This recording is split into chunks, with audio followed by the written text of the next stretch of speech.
거래량을 보면 너무도 명확해요. 거래량? 거래량을 보면 지금 심각하구나 라는 걸 바로 알 수가 있거든요. 지금 여기 거래량 보시면 1015 대책 발표된 달에 1015에서 20까지 5일장까지 끝났을 때 거래량이 8,417건이에요. 그러고 나서 이제 막 거래 절벽이다. 네. 라고 해서 11월 때 되게 조용했었잖아요. 근데 막상 우리가 다 조용하다, 거래 잘 안 된다 라고 했었는데 막상 집계를 해보니까 지금 3,000건이 넘었거든요. 뭐 3,000건이 뭐 대수냐 많이 나온 것도 아닌데 라고 생각하실 수가 있는데 우리가 이전에 비상계엄일 때 비상계엄 터졌을 때가 2,000건이고 요새 2023년, 24년 정말 이슈가 있어서 막 5,000건, 6,000건 이렇게 찍었을 때가 아니면 3,000건대가 노멀한 거래가 나왔던 달이라고 생각하시면 되거든요. 바로 1015 대책 발표되고 11월이 마감되기 전에 바로 3,000건을 찍었다는 건 1015 대책 효과가 한 달도 못 갔다라고 보여지는 수치라고 보시면 될 것 같아요. 원래 이때 대출 규제를 엄청 또 세게 했잖아요. 정말 뭐 이전에 뭐 종합 선물 세트라는 규제에 못지않게 훨씬 더 세게 6억 막 4억, 2억 이렇게까지 대출을 심하게 넣었었던 상황이고 네. 이전에 대출 규제했을 때 효과 좋을 땐 6개월 갔었거든요. 그리고 효과가 없었다고 해도 최소한 2, 3개월은 갔는데 지금 이걸 보면 한 달도 안 갔다라는 게 보여지고 그 다음에 12월 달도 바로 3,000건 찍어주고 있잖아요.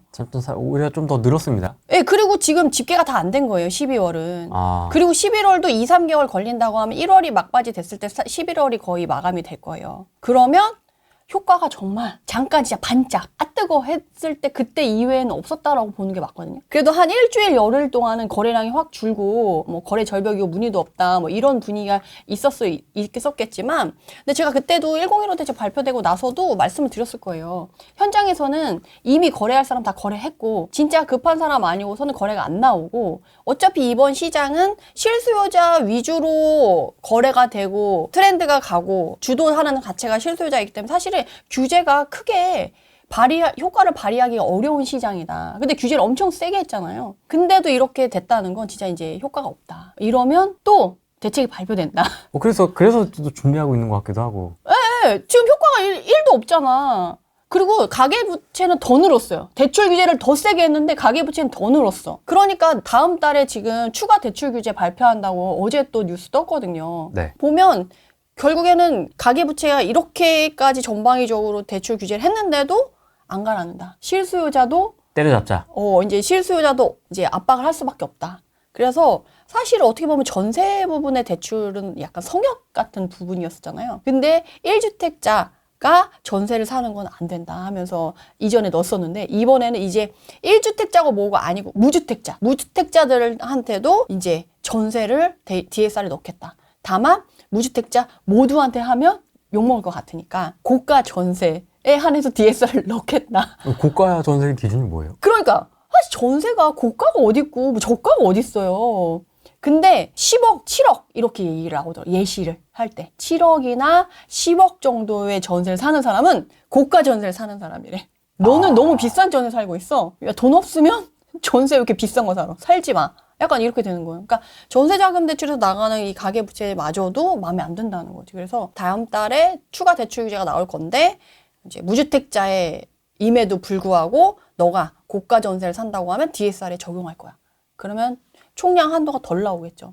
그래서 지금 가계부채가 좀 늘어나고 있는데 뭐 이제 대출 규제 해도 효과 없고 이제 앞으로 나오는 그 규제들도 크게 효과가 없을 수밖에 없다. 이런 말씀을 드리고 싶네요. 진짜 심각해요. 그리고 2025년도에 보면 지금 다 거의가 5,000건 정도가 평균인데 지금 11월, 12월, 7월, 4월 빼고는 거의 다 막 빵빵빵빵 거래량이 튀고 있거든요. 이게 1년 내내 부동산이 다사다난했다라는 거를 볼 수가 있어요. 그러네요. 그걸 볼 수 있는 게 이거예요. 2025년 6월에 당선이 됐잖아요. 그 5, 6월에 그 조기 대선 이슈로 해서 이재명 효과라고 해서 이만큼 올랐잖아요. 그 다음에 대책 발표한 시점부터 이후부터 해서 지금 쫙 부동산 활성화하기 못지않게 지금 올라와 있는 거 보이세요? 변동률? 이전에 이랬다고. 24년에 이랬다고. 23년, 24년 이랬어요. 전세만 좀 오르고 매매가만 빠지고 이런 상황이었는데 이때는 또 매매가만 예. 이랬는데 지금은 완전히 이건 지금 전세가가 더 많이 오르고 있어요. 그리고 여기 10월 달에 그때 공급대책 발표되고 나서 1015 대책 발표되기 전에 지금 매매 가격 변동률 취소 쓴 거 보이세요? 봉우리가 2개가 올라와 있잖아요. 사람들이 얼마나 지금 그렇게 수밖에 없었는지 시장에 너무 여실하게 보여지고, 그리고 그 이후에도 지금 매매 변동률이 높게 지금 올라간 상태에서 유지가 되고 있잖아요. 근데 그거보다 더 높게 있는 게 전세 가격 변동률이라는 거예요. 그래서 제가 작년에 가을 때부터 전세 가격, 전세 사시는 분들 너무 걱정된다라고 했던 게, 근데 또 문제는 이걸 매매로 많이 바꿔놨었잖아요. 그 대책 때문에. 근데 이제 올해는 그렇게 해도 과연 작년만큼 수요를 계속 그쪽으로 몰을 수가 있을까? 그거는 쉽지 않을 것 같다. 이제 매물도 많이 줄었잖아요. 네. 그래서 그리고 이제 전세도 이런 식으로 나오면 전세 대출도 6억 뭐 이런 식으로 또 그러니까. 나오지 않겠어요? 매매 대출 규제한 것만큼? 그리고 뭐 지금 대출이 사실 최근에 다시 1월 1일부터 다시 시작이 되잖아요, 회계가. 그러면서 이제 총량 규제에 벗어나서 이제 다시 대출에 좀 숨통이 트이지 않을까 기대하시는 분들도 있으시고, 뭐 기준금리를 이후에 경제가 안 좋으니까 또 인하할 수 있다. 그래서 금리가 좀 인하되지 않을까. 그러면 부동산 시장이 좀 괜찮지 않을까? 이렇게 생각하시는 분들도 계시거든요. 근데 그런 거랑 상관없이 부동산 시장은 이제 따로 갈 것 같아요. 그래서 총량 규제는 이전보다 더 똑같이 50%로 하더라도 대출 총량은 더 줄어들 거다. 왜냐하면 지금 이번에 정책 대출로 이재명 대통령이 금융권에 요청한 게 뭐냐면 고소득자의 이자를 더 높여서 저소득층의 이자를 낮춰주라고 했어요. 그러면 고소득자의 이자율이 낮은 이유는 이 사람들은 이제 대출을 받으면 대출을 갚을 가능성이 높으니까 지급 준비율을 조금만 준비해도 대출을 해줄 수가 있어요. 근데 저소득층, 그러니까 극저층한테 이율을 더 낮춰서 나가면 회수율이 더 떨어질 수도 있잖아요. 그러면 지급 준비율을 조금 더 높여놔야 되거든요. 그러면 총량이 더 줄어들 수밖에 없어요. 그래서 올해 나오는 총량은 더 줄어들 수밖에 없고, 지금 기준금리가 이후에 경기 때문에 낮아질 수 있어도 시중금리는 전 낮아지지 않을 거라고 봐요. 주택담보대출의 시중금리는. 지금 오히려 그래서 지금 4%대로 유지가 되고 있고, 그냥 보통 조금 신용이 안 좋거나 하시는 분들은 6%대로 나오고 있거든요. 그래서 오히려 시중금리가 더 올라가는 추세여가지고 금리가 낮아질 거라서 부동산이 갈 거다. 이거는 안 맞지만, 뭐 그러면 금리가 낮아지지도 않고 오히려 조금 높아지고 있으니까 그러면 부동산은 가격이 빠지는 거냐, 경기도 어렵고 하니까 빠지는 거냐 했을 때, 이게 경제가 그렇게 딱 공식에 맞춰서 딱딱딱 하면 너무 좋은데 그게 아니고 오히려 반대로 가서 너무 좀 상황이 심각해지지 않을까.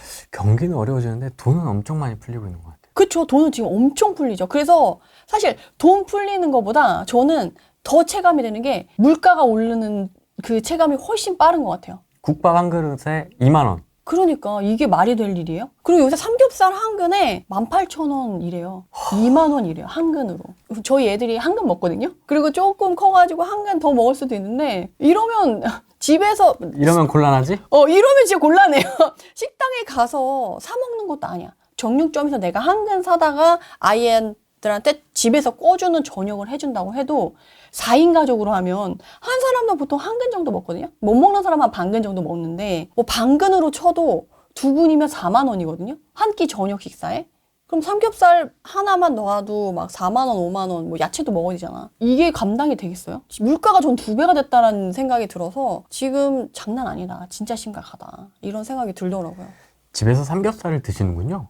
아, 네네. 저는 후랭이님이 집에서 고기 안 꺼먹는다는 거 듣고 깜짝 놀랐어요. 네, 저희 집은 먹지 않습니다. 저희는 아침에 일어나자마자 프라이팬에 삼겹살 꺼먹는 집이라서. 아침에 이게 넘어가요? 그럼요. 전에 저 한참 키 클 때는 밥을 5끼 먹었고, 고기 반찬이 없으면 밥을 먹은 것 같지 않았어요. 저처럼 키 크려면 이 정도 먹어줘야 돼요. 근데 제가 안 먹는 편이긴 해요, 제가. 어렸을 때부터 이렇게 많이 먹지 못했던 그게 있긴 그리고 한데. 후랭이님은 나랑 지금도 밥 먹어도 저보다 조금 먹잖아요. 그렇긴 해. 저보다 많이 드시긴 하더라고요. 그래서 사실은 경기 안 좋으니까 집값 떨어질 거다. 이렇게 주장하시는 전문가분들 너무 많거든요, 지금. 뭐 경기 침체부터 해가지고 뭐 예, 불황, 뭐 예. 상가가 텅텅 비었다, 뭐 예. 어쩌고저쩌고 뭐 이런. 그리고 지금 뭐 우리나라만 힘든 거 아니잖아. 일본도 힘들고 미국도 힘들고 막 다 힘들고 지금 다 전 세계적으로 저성장애들과 경기 힘들고 물가 상승 다 똑같이 나타나고 있거든요. 근데 문제는 집값은 떨어지지 않을 거라는 거지. 지금 제가 최근에 또 봤었던 그 기사 중에 뭐가 있었냐면, 이번에 4년 만에 생애 최초로 주택을 마련한 사람들이 지금 6만 1,444세대가 2025년도에 매수를 했대요. 네. 생애 최초. 처음 집을 산 사람이 6만 명이 넘었다는 거예요. 그러면 생애 최초 아니고 일시적 일가구로 이사 가신 분들, 그리고 생애 최초를 안 쓰면서 거래한 사람들도 조금 있었을 거 아니에요? 그러면 뭐 약 그 적게 해도 한 10,000건 정도 넣는다고 해도 그러면 7만 건 정도가 거래됐다는 거예요. 근데 2021년도가 거래된 게 8만 건 정도 되거든요. 그리고 그러니까 생애 최초가 그러니까 한창 불장일 때 말씀하시는 거예요. 2021년도 완전 그 전일벽 상승의 불장의 마지막 타이밍일 때 거래량 불꽃. 제일 마지막 거래가 최고조에 달했을 때가 그때였거든요. 그렇게 했을 때 그때 생애 최초가 8만이었어요. 그러면 지금 그 불장의 시기만큼 생애 최초인 사람들이 다 너도 나도 들어가서 지금 거래를 하고 있다는 얘기거든요. 그러니까 사실 지금이 되게 부동산 시장이 조용한 것 같지만 생애 최초 내 집 마련하고 실수요자들 입장에서 지금 불장만큼 뜨겁고 시장에 참여하고 있는 거다라고 생각을 하시면 돼요. 물론 지금 다주택자들이나 이런 사람이 쫙 빠졌기 때문에 시장이 안 뜨거워 보일 수 있는데 지금 전혀 그렇지 않다. 그리고 제가 그거를 좀 그래서 그걸 보여드리려고 이걸 갖고 왔어요. 그냥 이렇게 자료만 보여드리고 할 때는 이렇게 숫자만 보여주고 그러면 느낌이 안 와요. 근데 이게 진하면 진할수록 이게 뜨거운 거잖아요. 근데 올해 얼마나 뜨거웠는지가 서울이 이렇게 여실하게 색깔로 나타나잖아요. 미쳤다. 이때가 사실 절벽 상승장, 대세 상승장에 한참 정점이 있을 때 그 붉은 기운이랑 큰 차이가 없어요. 이 정도면. 그리고 지금 1015 대책 발표되고 이후에, 그러니까 1015 이때 발표될 때쯤에 엄청 뜨거웠잖아요. 그리고 그때 이후에도 그러면 바로 절벽으로 바로 분위기가 다 딱 식었냐? 아니, 온기가 계속 돌고 있어요. 이미 거래할 사람들이 이때 다 거래했고, 이 분위기가 온기가 계속 돌면서 유지가 됐으면서 지금 1월 들어오면서 여기 다시 노란색이 생기는 거 보이세요? 규제 효과 1도 없었다는 거예요. 중간에 끊김도 없잖아. 그리고 잠깐 소강 상태가 지속되는 그것도 보이지 않잖아요. 그러니까 이번에 규제 대책은 1도 없다. 효과가 1도 없다. 근데 이렇게 되면 매달 규제 정책을 발표할 가능성이 더 농후해졌다. 문재인 정부 때처럼. 문재인보다 더 나오지 않나요, 지금? 매달 나오잖아요. 문재인은 그래도 한 2, 3개월의 텀을 줬던 것 같아. 그리고 약간 대출 규제 발표하고 나서 한 6개월 정도 효과 있을 때는 그때는 그 규제 정책을 발표하지 않았었으니까 그래서 최장 그때 효과 있을 때가 9개월 정도 효과 있었거든요. 그래서 9개월 한 10개월 정도는 규제 정책을 발표하지 않았었는데 이번에는 대출을 정말 초강력하게 했음에도 불구하고 규제 효과가 지금 한 달도 안 나타난 거기 때문에 한 달마다 매일 발표한 수준으로 지금 거의 보여지고 있고 다음 달에 또 대출 규제 한다고 했는데 이게 정책적으로 크게 발표할지 소소하게 그거 하나만 할지 그러면 그거를 대출 정책 크게 발표한 걸로 칠지 안 칠지도 애매하잖아요. 쳐야죠. 아니 그러니까 그 소소하게 하는 것까지 하면 거의 매달 발표되는 수준이 될 것 같다라고 보는 게 맞지 않을까요? 저는 그렇게 보고 있어요. 되게 재밌는 게 이 시계열을 보니까 네네. 이게 문재인 정부 때하고 진짜 딱 확연히 다른 게 네네. 그때는 그냥 이 색깔이 동시에 이렇게 칠해졌거든요. 서울 25개국가 그렇죠. 쫙. 근데 여기는 색깔 안 칠해지는 데는 끝까지 안 칠해져 있네요. 도봉 어떡할 거야, 도봉. 노원, 도봉. 중랑 어떡할 건데. 그치, 강서, 광. 금천은 어떡할 건데. 구로, 금천. 이게 열이 빠져 있는 데들이 은평. 아, 그러네, 진짜. 이렇게 이제 열이 빠져 있는 거가 지금 도봉구에 불이 하나도 안 들어왔네. 눈에 딱 들어오더라고요. 금천구도 불이 하나도 안 들어왔고. 이걸 어떻게 볼 것이냐. 양극화가 더 심해졌다. 사실은 민주당이 그런 거잖아요. 이게 부의 재분배라던가 성장보다는 부의 재분배에 더 주력하는 정권이다라고 보여지는데 그거와 상관없이 오히려 더 역으로 양극화가 더 심해지고 있고 그리고 지금 진짜 불 들어오는 데는 진짜 진하게 들어오잖아요. 네. 항상 그 매달 언급되는 지역들만 계속 지금 작년에 네네네. 언급이 됐던 것 같고 아닌 데는 뭐 그냥 아예 그냥 배제가 됐네요. 그래서 제가 이번에도 말씀드린 게 뭐냐면 이제 강남 서초 소파, 강남 3구랑 마용성, 뭐 한강벨트 지역이 좋아요. 그 주변으로는 빠지지 말고 우선 거기 안에서 해결하세요라고 얘기를 했던 게 이게 에너지가 퍼질만 하면 대책을 발표해서 다시 또 중심 지역으로 에너지를 다시 바꿔주고 계속 이렇게 되니까 6.27 대책도 마찬가지고 지금 9월 대책 발표한 것도 오히려 또 그렇고 10월 15일에 대책을 발표한 것도 그렇고 지금 계속 중심으로 몰아주는 역할의 정책만 발표하다 보니까 이게 풀릴 기미가 쉽지가 않은 거지. 근데 이게 장기화되면 당연히 여기로도 퍼질 수밖에 없긴 한데 이거를 더 받쳐준 역할을 했던 게 지금 정책이다라는 거는 뭐 변명의 여지는 없을 것 같아요. 자세히 보면 또 숫자는 올라가고 있습니다. 색이 안 칠해져 있을 뿐이지. 천천히 지금 네, 뭐 조금. 도봉구도 마이너스 0.03에서 지금 0.07로 올라왔어요. 조금씩. 네네. 곧 도봉구에도 불이 들어오지 않을까. 그래서 지금 사실 노도강 쪽에서도 이제 역을 끼고 있는 신축급 단지들은 좀 가격이 조금 얼마 정도 움직였어요. 23년, 24년도에는 우리가 1,000만 원 올랐나, 2,000만 원 올랐나, 막 저쪽은 막 10억이 올랐네, 5억이 올랐네, 막 이러고 있을 때 우리는 1,000만 원 올랐나, 2,000만 원 올랐을 때 이렇게 얘기 나오는데 지금은 좀 약간 더 온기가 도는 것 같기는 해요.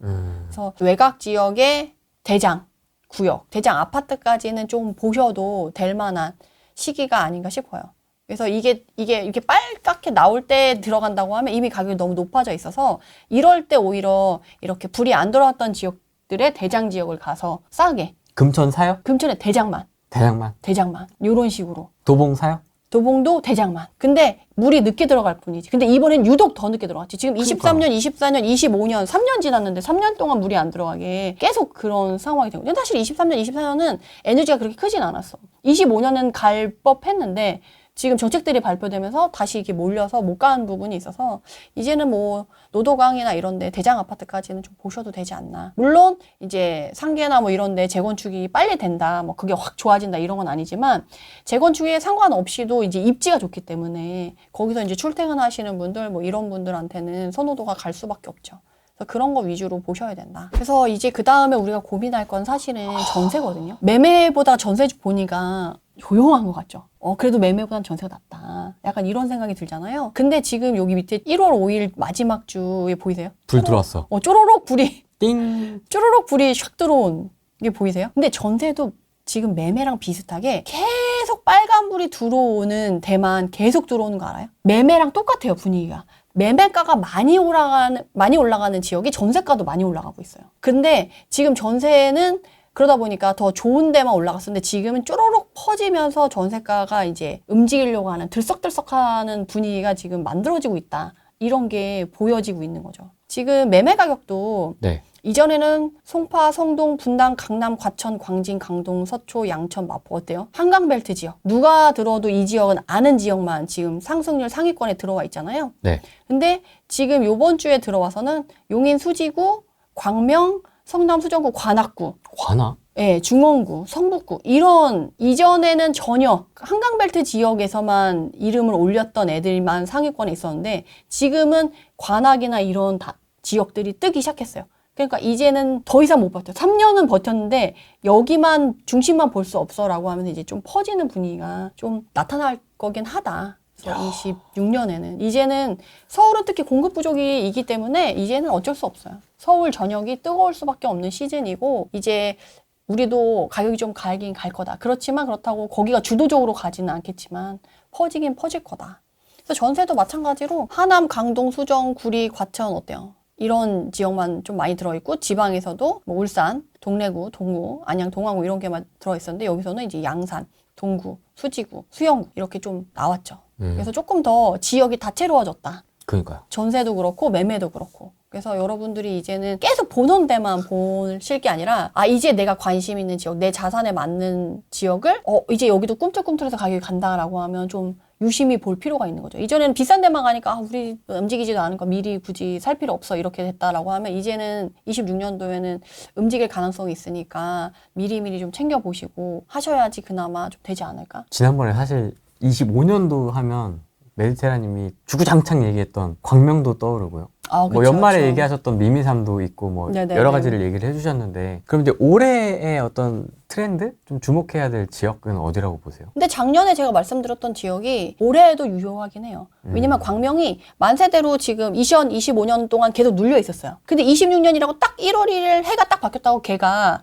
갑자기 이전에 다른 지역들과 똑같이 그 키 맞추기를 바로 맞춘 게 아니기 때문에 이걸 서서히 다른 지역들은 이미 많이 올라와 있으니까 천천히 움직일 때 얘는 좀 빨리 움직여서 여기를 맞출 가능성이 있어요. 이 공급이 끝나면 26년도 초에 하나가 더 남아 있어요. 입주가. 그거 끝나고 나면 이제 바짝 쫓아갈 거거든요. 그럼 그 바짝 쫓아가기 전까지는 광명은 아직 봐도 되는 거예요. 그러니까 아직까지도 광명은 좀 유효하다라고 말씀을 드릴 수 있을 것 같고 네. 게다가 지금 서울이 공급이 부족한 상황이 올해 더 심해질 거잖아요. 서울 생활권은 뜰 수밖에 없어요. 그러면 지금 하남, 구리, 광명 그리고 일산의 덕양구, 남양주에 우리 신도시들 있잖아요. 별내, 뭐 다산 이런 데는 괜찮을 수밖에 없어요. 그래서 그런 쪽을 좀 보는 게 낫지 않겠냐. 그렇지만 그럼에도 불구하고 이제 경기 북부보다는 남부를 먼저 챙겨보시는 게 낫고, 남부 쪽에도 보면 오히려 이제 과천, 성남, 뭐 안양, 광명 이쪽에 서울을 싸고 있는 지역들이 잘 나갔다고 한다면, 이제는 이제 중심 지역 속해 있는 뭐 안양, 삼본, 의왕, 수원, 동탄 요 라인 있잖아요. 요 라인들이 조금 더 사람들이 이제 거래가 활발해지면서 조금 더 각광받을 수 있지 않나. 왜냐면 거기에 비해 상대적으로 덜 올랐으니까 이제 같이 갈 가능성이 높은 거죠. 그래서 이제는 가성비를 따져서 조금 덜 오른 지역, 앞으로 갈 수 있는 지역을 여러분들이 봐야 되지 않을까. 그래야지 될 것 같고. 네. 그리고 제가 올해는 정말 강력하게 요거는 좀 말씀드리고 싶어요. 지금 전세 만기 다가오시는 분들 있잖아요. 전세 연장 고민하시는데 제가 요새 계속 말씀드리게, 전세 연장하지 마세요. 저 돈 별로 없는데요. 전세 보증금 있잖아요. 그 전세 보증금으로, 그 보증금으로 마련 가능한 내 집 마련으로 지금 해야지, 지금 아니고 올해가 넘어가잖아요. 내년 내후년에는 정말 지옥문이 열릴 것 같아요. 그래서 지금이라도 좀 하셨으면 좋겠다. 그리고 올해 지금 한 2월, 3월부터 지금 물이 쫙 들어오기 시작할 것 같거든요. 1월까지는 조용하더라도 그때 움직이면 늦으니까 지금부터 빨리빨리 준비해서 좀 움직였으면 좋겠어요. 저 혼자 마음이 조급한 것 같아요. 다른 분들이 오히려 본인이 전세 사시고 약 만기 다가오는데 오히려 본인들은 관심 없으셔가지고 그 위기감을 못 느끼시는 것 같아요. 근데 현장에서 보면 지금 매물 없고요. 정말 심각해요. 뭐 그런 마음일 수도 있을 것 같긴 한데, 뭔가 사고 싶은 데는 있는데 토제로 묶여 있고 하니까 자금이 녹록지 않아서, 또 이제 실거주나 이런 것도 좀 걸리는 부분들이 있어서 이제 전세를 쉽게 자가로 전환을 못 하는 게 아닐까 싶기도 하고요. 예전에는 그런 걸 고려해서 그러면 돈을 좀 모아서 내가 원하는 지역에 이제 가실 거를 마련해라, 이렇게 말씀드렸거든요. 근데 지금은 시간이 없어요. 올해를 놓치면, 그리고 올해 상반기를 놓치면 이제 이 전세 보증금으로 갈 수 있었던 지역마저도 안 돼서 더 먼 지역으로 밀려나야 되고요. 내가 전세 만기가 다가와서 만약에 내가 2+2가 남아서 그걸 했다.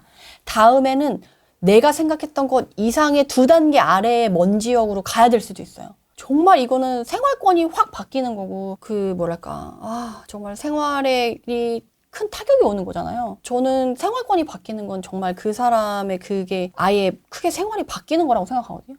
어떤 큰 위기가 와서 흔들리는 것만큼 저는 큰 위기라고 생각이 들어요. 그게 어떻게 해서든 올해에 전세 보증금으로 차라리 내 집 마련을 하고 나서 거기서 조금 나중에 돈을 모아서 움직이는 낫지, 지금 그 밑바탕에 내 집 마련이라도 안 돼 있으면 쫙 밀릴 게 전 너무 보여요, 지금. 쫙 밀리는 거예요? 네, 진짜 쫙 밀리게 될 거예요. 왜냐면 지금 갖고 있는 돈의 현금이 녹아내리는 게 너무 보여요. 지금 뭐 고기값이 2배 되고 뭐 밥값이 2배 되는 걸 떠나서, 삼겹살. 네, 그걸 떠나서 집값은 그거보다 더 한쪽으로 몰려서 더 반영이 더 크게 될 수 있기 때문에, 지금 갖고 있는 전세 보증금으로 마련 가능한 집도 이후에는 안 될 수가 있어요. 정말 심각해요. 뭐라고 말씀드려야 되지, 이거를? 어떻게 말씀드려야 여러분들이 이제는 해야겠다 라는 생각이 들까? 왜냐면 작년에 제가 한 7월쯤에 상담을 해드린 분이 있어요. 신혼부부였는데. 근데 그분들도 어찌저찌 제가 빨리 하시라라고 말씀을 드렸는데, 네. 그때 제가 8월, 9월쯤에 제가 상담을 해드렸거든요. 그래서 무조건 이 돈이면 지금 여기 들어가라. 여기 안 되면 더 밀릴 수 있다라고 했었는데, 어영부영 하다가 이제 못 하신 거예요. 그래서 101호 대책 발표되고, 그때 전후로 해서 또 가격이 쫙 올랐잖아요. 그러고 나서 한 1, 2주 전에 저한테 전화가 다시 왔어요. 자기 여기 살려고 하는데 마지막으로 한 번만 더 체크해달라고 하셔가지고 체크를 해드렸더니, 봤더니 제가 추천해줬던 그 시기보다 그 지역이 5억이 오른 거예요. 그러니까 그분은 5억 더 싸게 살 수 있는 그 지역에서 5억을 더 비싸게 줘야 되는 거고, 그만큼의 돈이 없으니까 그 지역 안에서도 한 단계 급지를 낮춘 거예요. 그게 제가 요새 상담을 하고 추천을 드렸을 때 그 급지가 이렇게 뚝뚝뚝 떨어지는 게 눈에 너무 보이니까, 서울 가실 수 있는 분이 이제 막 서울 못 가고 분당으로 내려오거나, 이제 분당 가실 수 있던 분이 분당 못 가고 한 단계 더 내려오거나, 이런 식으로 가격이 쭉쭉쭉쭉 빠져서 입지가 달라지는 게 눈에 보이고 몇 억씩 막 올라가는 게 눈에 보이니까 답답한 거죠, 제 입장에서는. 하면 바로 가야지.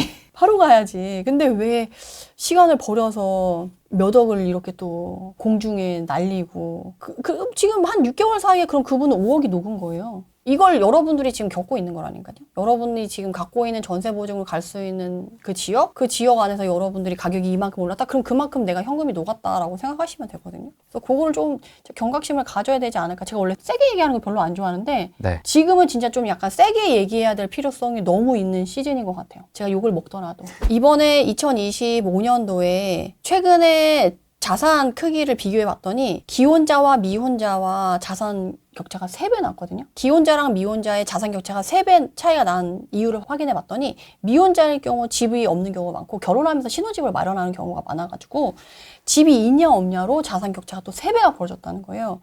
그리고 지금 시장에 참여하는 사람들은 대부분 2030, 많아봤자 뭐 3040이거든요. 근데 대부분 지금 2030이 메인으로 실거주자들이 참여를 하고 있어요. 그러니까 이분들의 생각은 그거예요.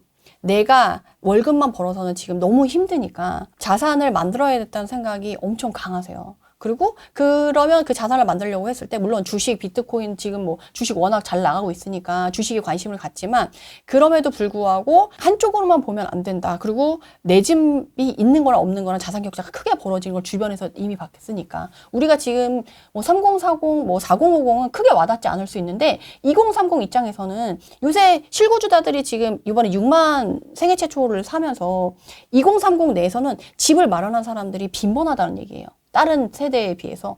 그러면 같이 있는 2030 친구가 얘가 집을 샀어. 우리가 대세상승장, 절벽상승장 때 그런 일이 비일비재해서 너도 나도 참여한 거잖아요. 옆집에서 집을 샀다는 이유로 막 이 사람은 자산이 이렇게 늘어나고 나는 집이 없다는 이유로 집값이 떨어져서 벼락거지가 된 것 같고 상대적인 박탈감이 있어서 너도 나도 또 뛰어들었던 게 그 시기인데 지금은 너도 나도 뛰어들지 않고 실수요자만 들어가고 2030이 메인이 되지만 2030 입장에서는 그 대세상승장 분위기랑 2030이 느끼기는 똑같은 거예요.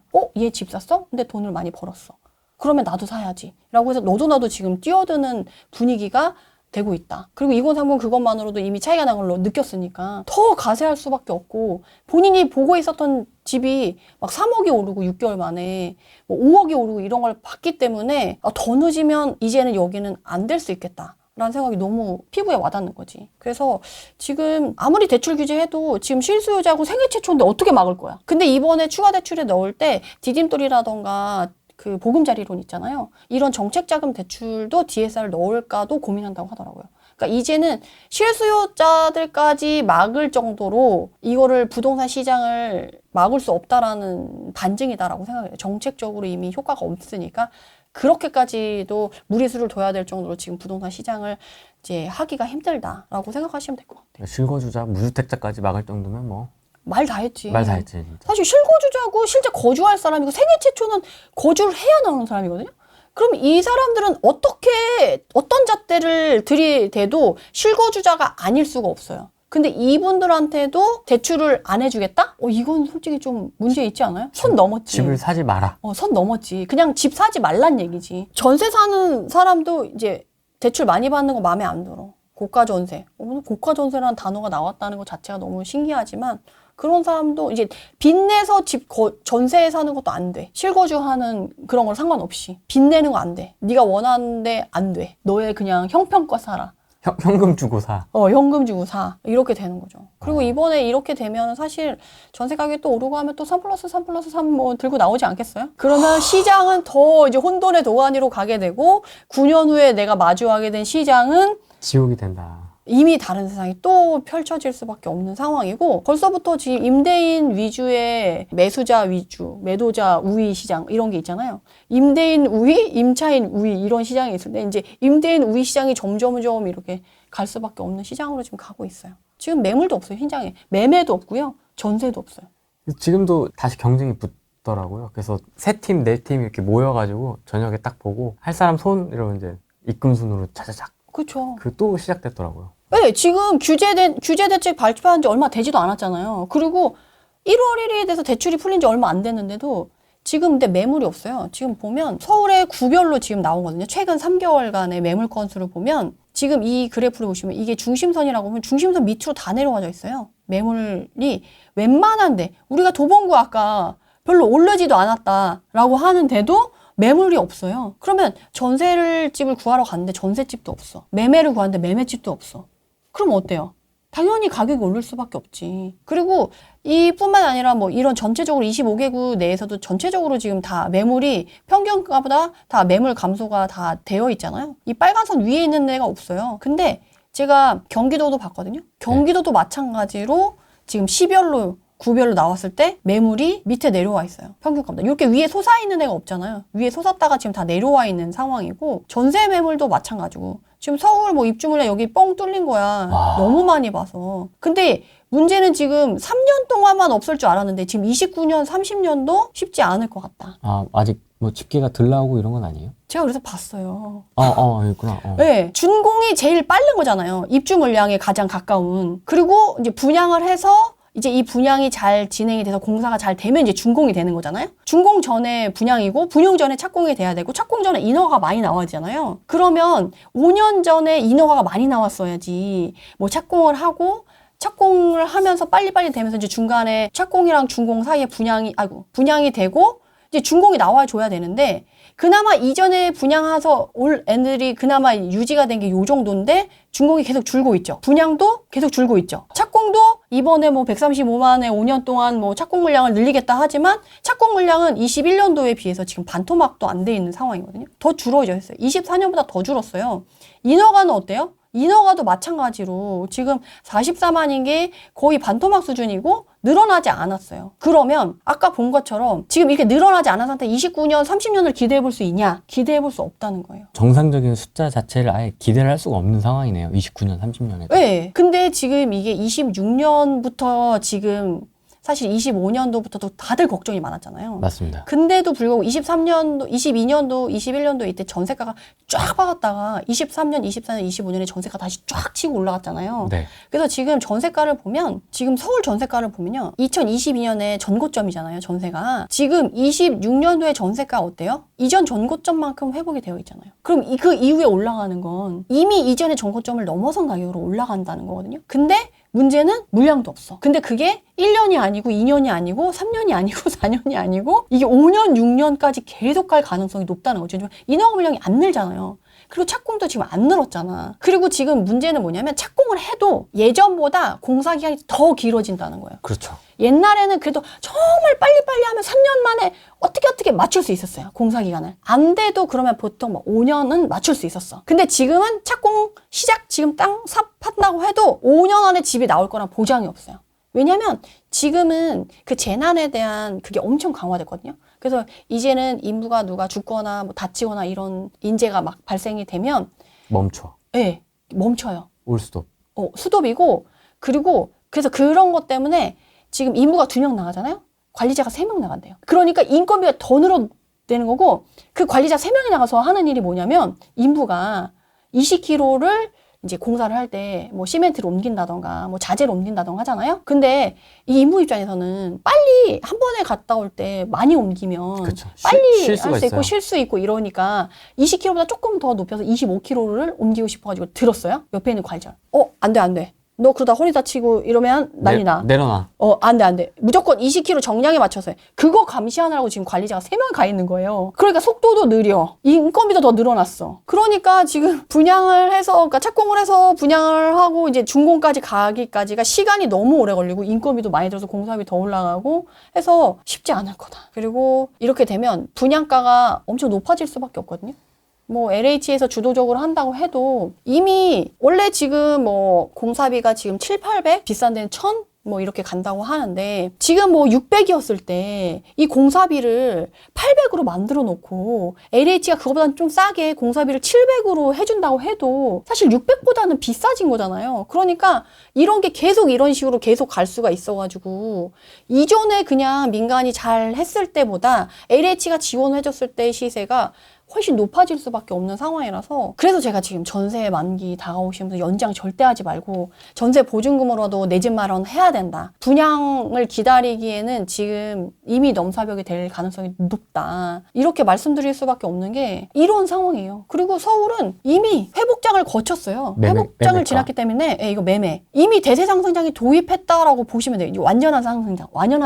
그래서 완연한 상승장에서 얼마나 더 갈지는 물론 알 수 없지만 이미 회복하다가 이제 하락으로 꼬꾸라지는 거를 염려하기에는 이미 그 노선을 많이 넘었어요. 그래서 그걸 고민할 때가 아니고 지금은 뭐 강남, 서초, 한강벨트 지역은 이미 이만큼 올랐고요. 그 외의 지역에 못 올랐던 지역들은 이미 여기 이제 회복 구간을 거쳐서 이제 이쪽으로 넘어가는 구간이라고 생각하시면 돼요. 그러니까 고민할 계제가 아닌 거지. 상승의 초입을 넘어서고 있는, 그러니까 여기가 상승 초기인 거고 여기가 상승 후기인데 이 중간을 넘어선다라고 하면 내가 고민할 계제가 아닌 거예요. 집값이 떨어질까봐 또는 다시 뭐 폭락할까봐 아니면 하락장이 안 끝났을까봐 이런 걸 고민할 계제가 아니라는 거죠.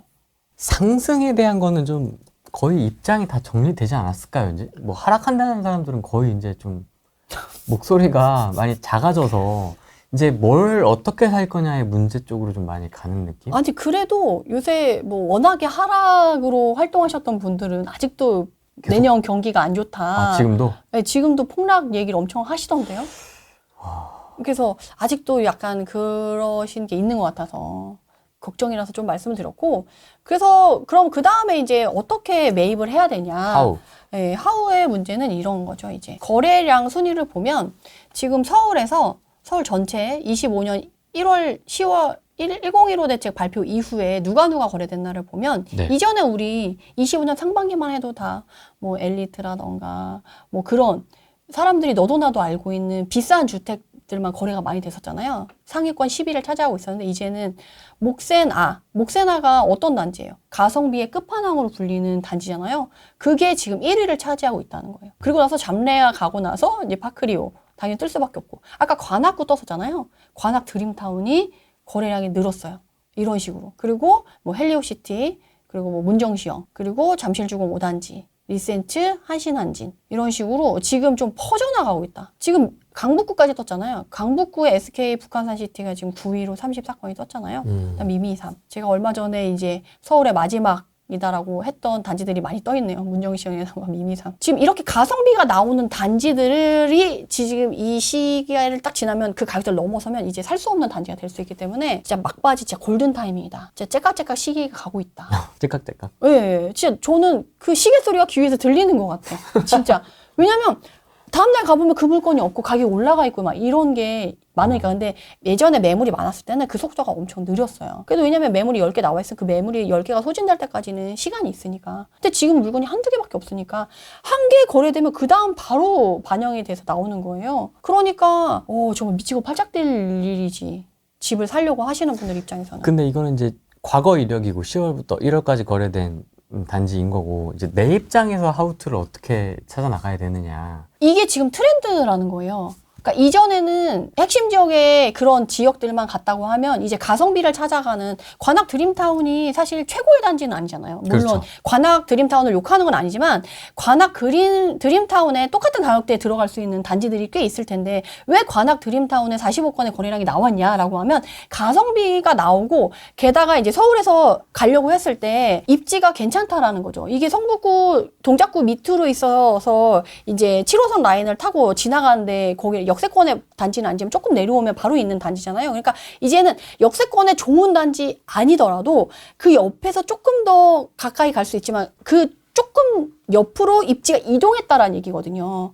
그러니까 내가 보고 있는 단지가 이제 움직일 때가 됐다. 그래서 비싼 단지가 아니고 나는 전에 제가 뭐라고 말씀드렸냐면 지금 움직이는 단지 아니면 굳이 내가 비싼 돈 주고 미리 마련해서 대출 이자를 낼 필요 없다. 이렇게 말씀을 드렸는데 이제는 그게 아니다. 내가 관심 있는 지역이 움직이고 있는지를 확인하고 액션을 취할 때다라고 말씀을 드리는 거예요.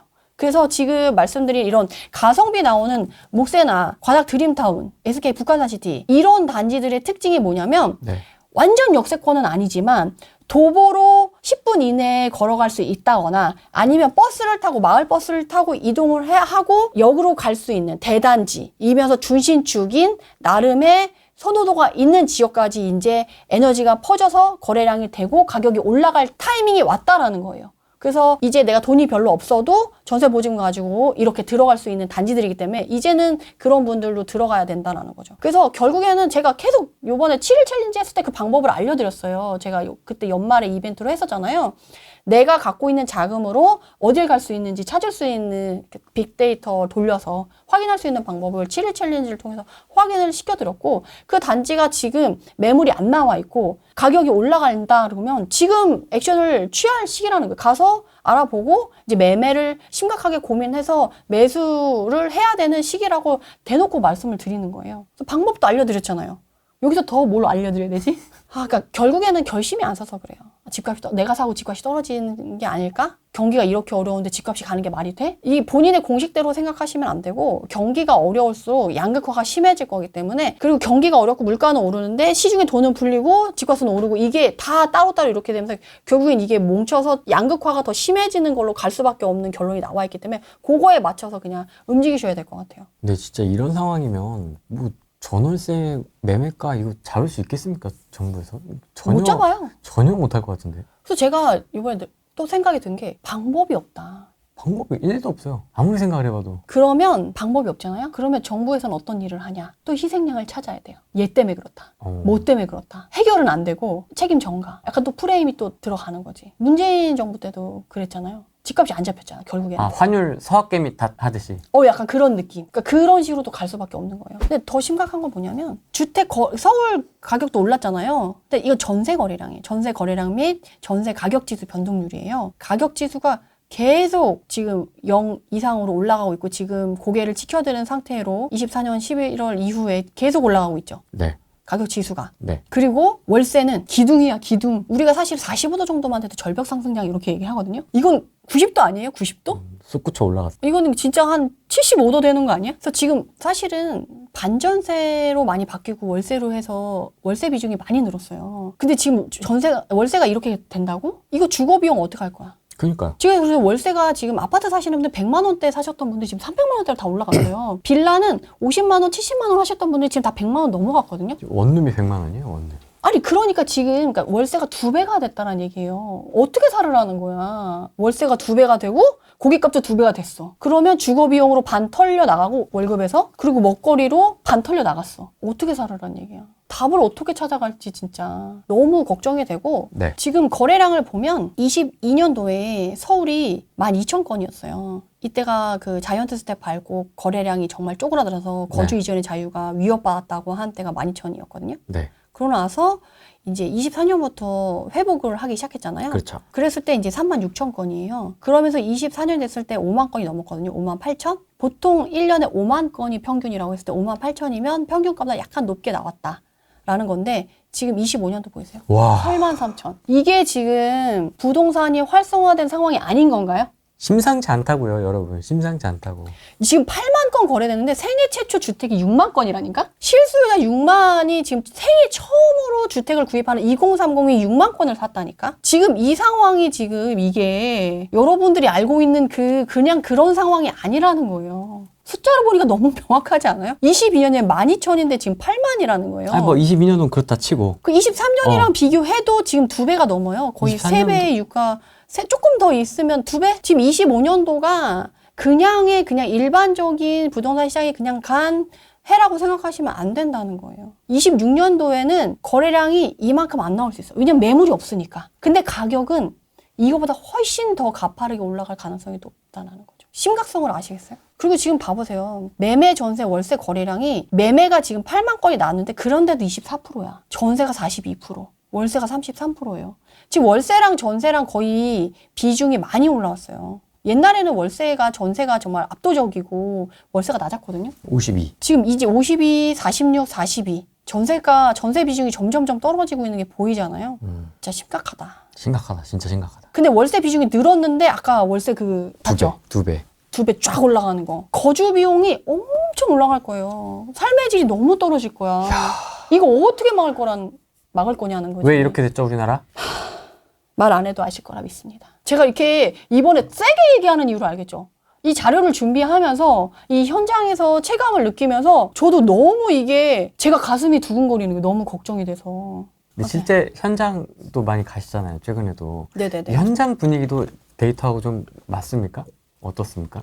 완전 똑같아요. 부동산에 가가지고 지금 내 집 마련 준비하시는 분들이 이제 조언을 구하시는 분들이 있어서 제가 그걸 알아보면서 이제 같이 하고 있는데, 그리고 지금은 우리가 그래도 101호 대책 발표됐을 때는 그래도 그 실거래가에서 약간 붙여가지고 거래를 하려고 하면 계좌번호를 줬어요. 근데 벌써 계좌가 안 나와. 내고 얘기도 못해. 그리고 이 가격대로 조금 알아보고 다른 데 알아보고 올게요? 또 안 되는 데가 많아졌어요. 그래서 사람들이 이제 매수하는 사람이 되게 벌벌 떨면서 매수를 하는 분위기가 조금 형성이 돼서 매도자 우위 시장이 확실해졌다, 다시. 근데 지금 확 뜨지 않았잖아요, 지금 거래량이. 근데도 지금 이 정도면 3,000건. 3,000건인데 이 정도인데 그니까. 2월, 3월 되면 저는 지금 약간 되게 그런 거 있잖아요. 조마조마. 아, 저 언제 터질까? 약간 이렇게 조마조마한 상태로 지금 있는 상황이거든요. 그래서 제가 지난번에 왔을 때 폭풍 전야, 폭풍이 불기 전에 주변이 조용하잖아요. 바람 한 점만 불잖아요. 그런데도 지금 이 상황이라는 거예요. 근데 지금 혼돈의 바람이 불기 시작하면 그 상황을 아무도 상상할 수 없고 예측할 수 없고 상상이 안 된다는 거예요. 문재인 정부 때도 막 정책을 막 계속 발표하면서 정말 상상할 수 없었던 일이 막 풍선 효과로 막 하루에 막 10건씩 거래하고 막 20건씩 거래하고 막 사장님들 막 12시까지 막 계약서 쓰고 이런 일들도 이전에 전혀 없었던 일이잖아요. 진풍경이었잖아요. 근데 이재명 들어서서 문재인 정권 때보다 정책이 더 세고 속도가 더 빠르고 더 예측 불가능한 상황이기 때문에 정말 우리가 생각하는 것 이상, 상상 이상이 될 수밖에 없다. 그리고 그게 너무 두렵다. 그게 좋은 쪽으로 나타나면 너무 좋은데 지금 규제의 역설이 나타나고 있잖아요. 양극화가 더 심해지고 민주당은 소득의 재분배를 추구하는 당인데도 양극화는 더 심해지고 주거 안정을 꾀한다고 했는데 주거는 더 불안정해졌고 집값을 잡는다고 했는데 집값은 더 올랐고 다 반대로 나타나고 있는 상황이라서 이걸 막을 수 있는 방법을 말씀드렸었잖아요. 사실은 지금 양극화가 심해졌기 때문에 지방을 풀어줘야 되고 다주택자들 옥죄에서 이렇게 똘똘한 한 채 현상을 풀기 위해서는 그 중과도 배제해서 지방을 풀게 해서 이렇게 가야 된다라고 그때도 제가 여러 번 말씀드렸잖아요. 안 하잖아요. 물론 지금이라도 하면 조금씩 나아질 수 있겠지. 더 심해지는 걸 막을 수는 있겠지. 근데 할 가능성도 없고 할 생각도 없고 이건 더 점점 심해질 거고. 양도세 중과 배제 이제 끝날 것 같은데. 네네네. 이제... 근데 좀 요새 또 나오던데? 아, 그래요? 또 이거 중과 연장해야 되나? 왜냐면 그들도 알고 있어. 그들도 알고 있어. 쫄리는구나. 네, 지금 뉴스 또 요새 나오더라고. 중과를 이걸 끝내는 게 맞나? 사실 이번에 대책 발표할 때 없었잖아요. 없었죠. 네. 그거 할 때도 고심이 많았지만 안 하겠다. 사실 정치권에서 그렇게 얘기하면 안 하겠다는 얘기인데 돌려서 이제 유하게 얘기하는 형식으로 얘기를 하는데 지금 지방선거 다가오면서 지금 제가 말씀드린 현상이 너무 명확하게 나오고 매물이 없잖아요. 추가 공급도 안 돼. 기존에 있던 기축들한테서도 매물이 안 나와. 어떻게 할 거야? 근데 매물이 나오게끔 해야 되는데 그럼 실제적으로 이 5월 9일 중과 배제를 이제 안 해줘서 그 전에 나오게끔 매물이 해야 된다 그러면 지금부터 나와줘야 되거든요, 매물이. 근데 안 나와. 더 심화될 거다. 그리고 지금 제가 막 이렇게 확인을 하고 저도 생각을 하고 뭐 이렇게 보면 5월 9일에 중과 배제가 끝나잖아요? 말 그대로 팔고 싶어도 못 팔아요. 왜냐면 보통 뭐 이번에 나오는 시장에 많이 나올 거라고 예상되는 게 등록 주택임대사업자가 끝나서 그 사람들의 매물이 가격이 많이 올랐기 때문에 팔 수밖에 없는 상황이다 라고 해서 시장에 그 물건이 나와요. 근데 중과 배제가 끝났어? 많이 올랐어? 그러면 거기에 뭐 50% 양도세 감면 받고 해도 남은 금액에서 억대 상승이 있었기 때문에 50%, 45%, 48% 떼고 거기서 30% 중과 받고 취득소에 뭐 낸 거 뭐 지방세 내면 나머지 50% 배제받지 않는 금액은 그냥 고스란히 세금을 낸다고 생각하면 되거든요. 팔고 싶어도 못 팔아요, 이렇게 되면. 그러니까 중과 배제를 이제 끝낸다 라는 순간 매물이 더 잠기는 건 너무 당연한 수순이고 지금 그거에 대한 부담을 느끼고 있어서 고민하고 있다라는 거를 계속 얘기하고 있어요. 근데 지방선거에 가까워지면 가까워질수록 보겠죠. 전 계속 바뀔 거라서 안 해주겠다. 여러 가지를 따져보겠지. 2월 달에 안 해주겠다. 3월 달에는 고민하겠다. 그치. 해줄 수도 있다. 간을 계속 보다가 정말 마지막에 가서 중과배제 안 돼서 해야 되겠다가 하겠지만 그걸 일찍 얘기해주지는 않을 거다. 저는 그렇게 생각해요. 한 4, 5월에. 5월 9일 직전에 정말 뭐 며칠 전에라도 얘기할 상황 정도까지도 미뤄가지 않을까요? 저는 그런 생각이 들어요. 쫄릴 사람 빨리 싸게 팔아라. 근데 확인해봤더니 매물이 그래도 안 늘어. 그럼 어쩔 수 없이 가야 되는데 그럼에도 불구하고 그러니까 중과 배제를 이제 끝내고 하반기를 맞이한다? 더 지옥이 펼쳐질 수밖에 없죠. 그거는 이제 너무 사실은 명확해요. 알고 있어요, 이 정권도. 이거 하면 매물 잠길 거라는 거. 팔 수가 없어요. 팔 수가 없어. 아무리 생각해도. 저도 시뮬레이션을 여러 번 돌려봤거든요.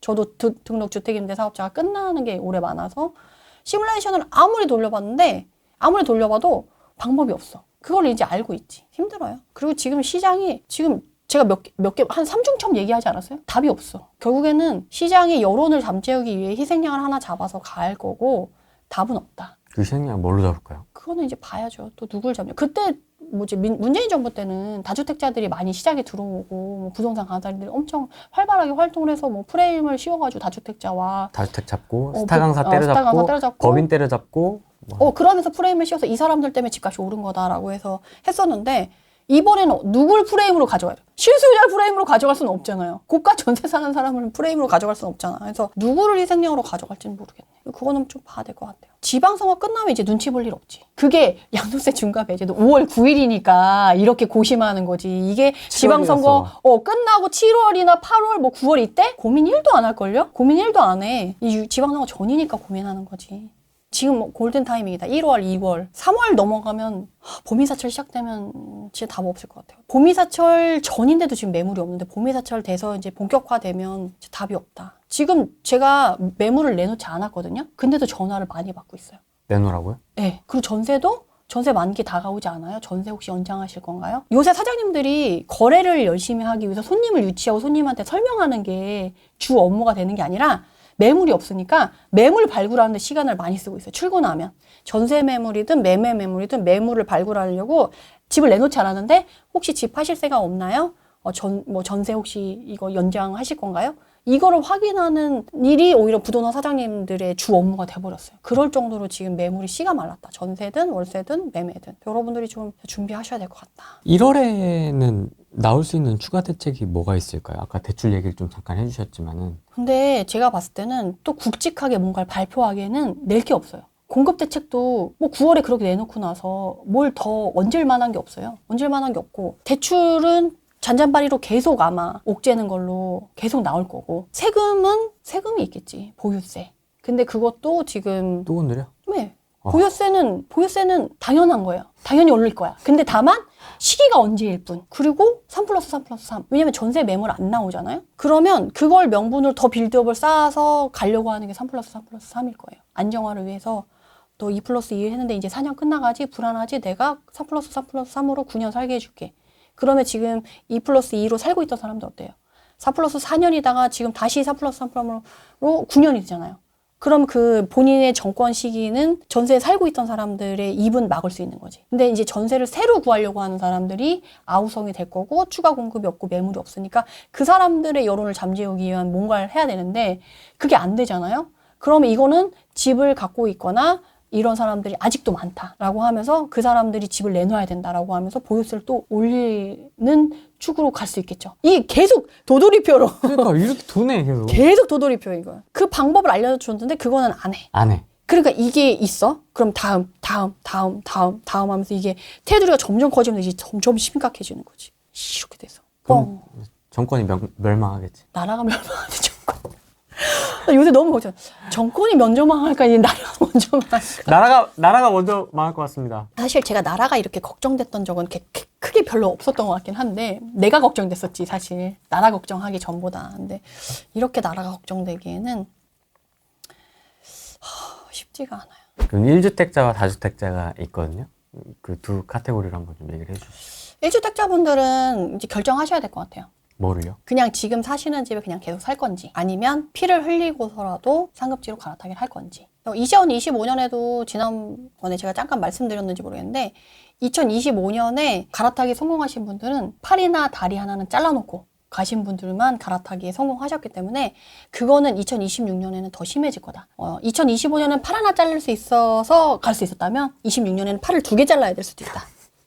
더 심각해질 거다. 그래서 제가 결정을 하시라는 거예요. 그냥 팔을 안 자르고 온전한 상태로 지금 집에 그냥 거주를 할 건지 아니면 팔을 2개 자르고 갈아타기를 한 다음에 갈아탄 집에서 두 팔을 복원할 건지. 두 팔이 복원이 안 되진 않을 거예요. 빠르게 복원될 거야. 빠르게 복원이 되는데 사실 불명확하잖아요. 미래는 본인이 불안하고 확실한 게 아니고 딱 정해진 게 아니기 때문에 불안하실 수 있지. 근데 아무나 결단을 내릴 수는 없는 상황이 된 거죠. 그리고 대출은 더 안 나올 거고 쉽지 않을 거고 그리고 집은 더 거래량이 막 많이 나오긴 쉽지 않으니까 거래가 활발하진 않으니까. 그래서 팔을 2개 잘라야 된다는 거예요. 거래가 활발히 잘 된다고 하면 높은 가격에 내 거 주고 빨리 옮겨 타면 되는데, 거래가 빨리 내 거는 안 되면서 저거 내가 가려고 하는 그 집만 빨리 돼서 거래가 돼서 가격이 올라가면 2개를 잘라야 되는 거지. 내 거를 더 금매로 던지고 여기로 옮겨 타야 되는 그런 상황이 되는 거죠. 그래서 이젠 갈아타기도 더 힘든 시기가 왔다. 그래서 사실 제가 예전에는 갈아타기 너무 힘드니까 좀 좋아지면 하세요라고 말씀을 옛날에 드리긴 했었는데, 이제는 그건 아닌 것 같아요. 결정해야 될 것 같아요. 너무 빨라, 속도가. 자르고 가든지 안 자르고 남든지 2개 중에 결정해야 될 것 같아요. 근데 저는 그래도 가는 게 맞다. 가는 게 맞다라고 생각이 듭니다. 근데 쉽지 않아요. 저도 남편한테 엄청 푸시하거든요. 갈아타기 더 하자. 가자, 위로. 위로 조금 더. 렛츠고 강남. 아니. 저는 그 출퇴근 이런 것 때문에 그건 못 하더라도 어쨌든 포트폴리오의 변경이나 뭐 이런 걸 때문에도 좀 이렇게 지금 실거주를 어떻게 좀 이렇게 해서 하자라고 했는데 쉽지가 않아요. 아이들 그러니까 옮겨야 되는 거죠, 터전으로. 그러니까 같은 단지에서 같은 단지로 가든 옆에 단지로 가더라도 이거 자체가 벽이 엄청 크더라고요. 그래서 사실 쉽지는 않는데 진짜 결단을 내려 다다다닥 가는 그 사람이 있어야 그게 가능해요. 그리고 이제 옛날에는 부부싸움 했었잖아요. 우리 뭐 집 사자 안 사자, 뭐 갈아타기 하자 안 하자 이렇게 부부싸움 많이 했는데, 지금은 이제 무조건 거의 이사하자, 집 사자 하는 사람이 위너가 될 가능성이 높아요. 근데 싫다고 하는 사람이랑 싸워야 되지. 그리고 엄청 심력 소모가 크죠. 남편분은 왜 안 좋아하세요? 그렇게까지 해야 되냐. 약간. 또 그런 부분에서는 또 자기 주장을 하시네요. 엄청 애처가신데. 왜냐면 아이들이랑 또 관련이 되어 있으니까 그렇게까지 해야 되냐라는 거죠. 아이들 뭐 이렇게 움직이고 이렇게까지. 학교도 바뀌어야 돼요? 뭐 학교도 바뀌어야 될 수도 있고 조금 더 불편해지는 부분이 늘어날 수 있다라는 생각이 들어서 안 좋아라 하더라고요. 그 정도로 지금 쉽지 않다. 그러니까 그 기존 장벽에서 이제 대출도 힘들고 뭐 하니까. 근데 대출도 이제는 제가 요새 느낀 건, 대출도 이제는 대출의 양극화가 되게 심해졌다. 대출 해주는 사람, 안 해주는 사람. 그리고 대출을 이거를 알고 받을 수 있는 사람, 아닌 사람이랑 너무 차이가 났어요. 근데 이거는 돈이 없는 사람은 유리하고, 이 방법을 알고 있는 사람은 할 수 있지만 모르는 사람은 못하는 거기 때문에 자기가 대출을 얼마나 공부하고 알아보느냐에 따라서 이게 갈릴 거라서, 이거는 좀 약간 돈이 없는 사람한테 더 유리한 수 있을 것 같아요. 근데 제가 이전에 제 채널에다가 대출 알아보려고 하는 사람 이렇게 준비하세요라고 했더니 댓글에 이렇게 달렸거든요. 그렇게 할 거면 내가 은행원이 되지 내가 왜 다른 일을 하고 있냐라고 얘기할 정도로 많이 알아보고 공부해야지만 레버리지를 이용할 수 있는 시기거든요. 근데 그것마저도 난 돈이 별로 없는데 그것마저도 안 하겠다 그러면 저는 답은 없다라고 생각이 들어요. 조금 이거는 좀 세게 말씀드려야 될 것 같아요. 다주택자들은요?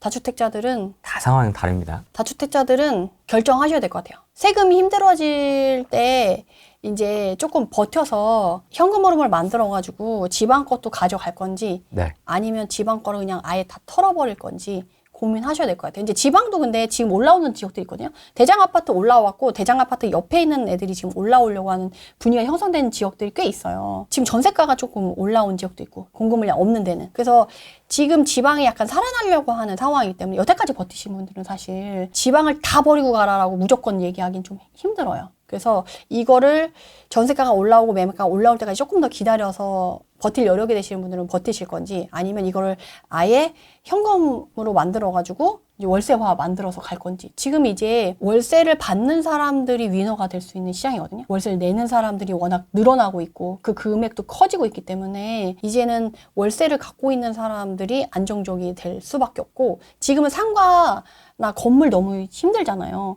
그러니까 주택에서 월세를 받는 사람들이 훨씬 더 유리한 시장이고, 노후를 준비하시는 분들도 그렇게 하는 게 훨씬 더 유리할 수 있기 때문에, 물론 근데 세금의 적정 비중을 잘 맞춰야지. 저는 월세화 그리고 개수를 줄여서 가는 거가 맞는 것 같아요. 그래서 저도 지금 그런 식으로 하고 있어요. 개수를 적당히 줄이고 남은 거 안에서 월세를 최대한 만들어서 이제 안정적으로 가려고 하는 분위기로 하고 있어요. 그러니까 몇 번 말씀하셨지만 월세 세팅으로 지금 조금씩 네네네. 바꿔나가고 계신 거잖아요. 네네네. 이제 이쪽 하나 뭐 정리해서 그 금액으로 이쪽 전세를 월세로 바꾸는. 그러니까 그런 식으로 해서 적정 개수를 만드시는 게 지금 다주택자는 제일 중요한 것 같아요. 그래서 이거 팔아서 이거 전세 갚고 월세로 만들고. 근데 그렇게 한 주택들이 여러 개 있다고 할 때 그거를 몇 개 정도 가져갔을 때 세금적인 부담이 없고 현금 흐름을 내가 안정적으로 가져갈 수 있는지, 이 개수를 딱 적정하게 정하는 게 관건일 것 같아요. 세금이 더 올라갈 수 있다라고 가정하고, 그리고 솔직히 세금이 이번에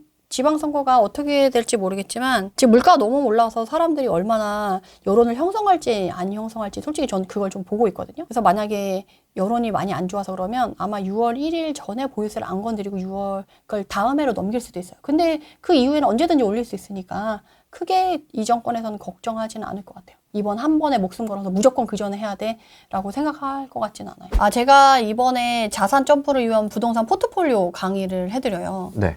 그래서 제가 이 부동산 쪽에 와서 자산가들은 약간 부동산 PB라던가 이런 걸 해주시는 분들이 계시잖아요. 네. 근데 우리 이제 내 집 마련하시고 자산이 별로 없으신 분들은 이런 걸 봐주시는 분들을 찾기도 힘들고 그분들한테 돈을 맡기고 하기도 쉽지가 않아서 이걸 아예 저는 강의 형태로 전환을 했어요. 집을 내가 돈이 별로 없어. 근데 제가 오늘 말씀드린 게 전세 보증금만이라도 있어도 그 전세 보증금을 가지고 내 집 마련할 수 있는 방법을 찾아서 그걸 해야 이후에 이게 쭉 밀려가지 않을 수 있다라고 말씀드렸잖아요. 그 방법을 알려드리는 강의를 하려고 해요. 그래서 예전에는 이 지역 괜찮으니까 이 지역 가서 사세요 하면 충분히 사실 수 있었어요. 근데 문제는 지금 대출이 안 나오고 너무 복잡한 게 많아지다 보니까 네. 혼자 집을 살 수 없으신 분들이나 상황이 너무 많이 바뀌었거든요. 지금 현장에서 보면은 실제적으로 계약 파기 사례가 꽤 많은데 그게 다 대출이 나오는 줄 알고 계약했는데 대출이 안 나오는 상황이 닥쳐서 지금 대출이 파기돼서 내 집 마련 못 하시는 분들이 많으시거든요.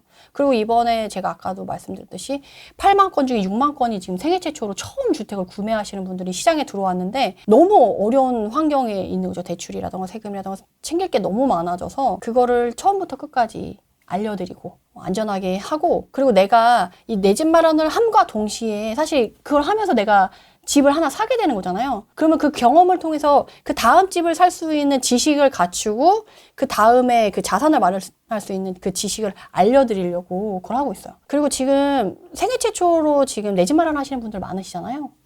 그분들한테 추천드리는 건 2년에 한 번씩 이사를 가시면서 이사를 여러 번 가더라도 이사를 통해서 이사만으로도 자산을 불릴 수 있는 방법을 알려드리고 싶어요. 그래서 그거에 대한 플랜을 짜고 움직여야 되는데 그거에 대한 플랜을 짜드리는 그런 포트폴리오까지 해서 이제 10년 플랜 이렇게 해서 자산 상승 플랜을 짜드리고 싶어서 이제 1대1로 그런 걸 하려고 좀 강의를 런칭을 준비하고 있습니다. 이거 1월 며칠 날 하시는 거죠? 1월 26일에 이제 부동산 무료 강의를 제가 해드려요. 그래서 그때 이제 부동산 고민 있으신 분들 많이 오셔가지고 고민 많이 얘기하시고 나누시면 좋을 것 같고, 그러면서 제가 그때 어떤 도움을 제대로 어떻게 드릴 수 있는지도 자세하게 말씀드릴 수 있을 것 같아요. 특히나 이제 이번에 계약 파기 사례할 때 대출을 어떻게 하는지 뭐 방법도 좀 말씀드릴 수 있고, 지금 생애 최초 하시는 분들이 많으신 이유가 지금 신혼부부가 엄청 많거든요. 근데 신혼부부들이 지금 사실은 세금 규제가 엄청 심하잖아요. 그럴 때 신혼부부만이 할 수 있는 비과세 전략들이 너무 많아요. 신혼부부들이 그 혼인신고 기간만 조절을 잘해도 3주택까지 비과세를 받을 수가 있거든요. 근데 이게 뭐 1가구 3주택까지 비과세 특례법이 있는 게 아니고 혼인 합과 비과세 특례법이라 일시적 1가구 2주택 특례법을 접목시켜가지고 1번, 2번, 3번에 대한 계획을 세워서 세 번째 주택까지 쭉 비과세를 받게 만드는 거거든요. 다 쓸 수 있어요? 네, 그 방법이 절세 전략이에요. 그래서 제가 내 집 마련 하시는 신혼부부 분들한테 이 전략을 미리 알려드려서 혼인신고 전에 이 세팅을 만들어서 1, 2, 3을 다 비과세로 받으면 이제 네 번째 주택을 갈 때는 자산 점프로 해서 내가 이제 네 번째 주택을 갈 수 있게끔 만들어 드릴 수 있기 때문에 그런 걸 아냐 모르느냐로 이제 또 몇 억이 왔다 갔다 할 수 있기 때문에 그거를 말씀드리려고 합니다. 좋습니다. 관심 있으신 분들은 여기 링크 타고 들어가시면 톡방이 나올 겁니다. 그죠? 그렇죠. 그 단톡방에 계시면 제가 26일 날 강의 시작을 할 때 그거에 맞춰서 안내를 해드릴 거고, 그리고 제가 각종 자료를 많이 드리고 있어요. 그 자료도 거기를 통해서 나가게 될 거니까 거기에 들어와 계시면 좋을 것 같아요. 혹시 상계 뉴타운 갔다가 미미삼 가는 건 시기적으로 적절할까요? 상계 뉴타운 갔다가 미미삼이요? 네. 나중에 상계 뉴타운 갔다가 미미삼 못 들어갈걸요? 못 돌아오실 것 같은데요. 지금 그 얘기 하시는 거죠? 네, 못 들어가는데 미미삼? 미미삼이 이미 그 각광을 받을 수밖에 없는 그 시점에 도래했어요. 왜냐면 서울원 아이파크가 방점을 찍어줬고, 그리고 역세권 개발을 지금 엄청 가시성 있게 올라오고 있기 때문에, 그리고 그 주변에 정말 안 될 거다라고 하는 나홀로도 지금 재건축 재개발이 진행이 되고 있을 정도로 되고 있거든요. 그러니까 미미삼은 더 빠르게 갈 수밖에 없는 상황인 거죠. 바로 가라. 네, 전 미미삼 바로 지금 전 솔직히 내가 2억, 3억 이렇게 있다. 전 무조건 미미삼 갈 것 같아요. 저는 4세 여아를 키우고 삼성동에 출퇴근하고 있습니다.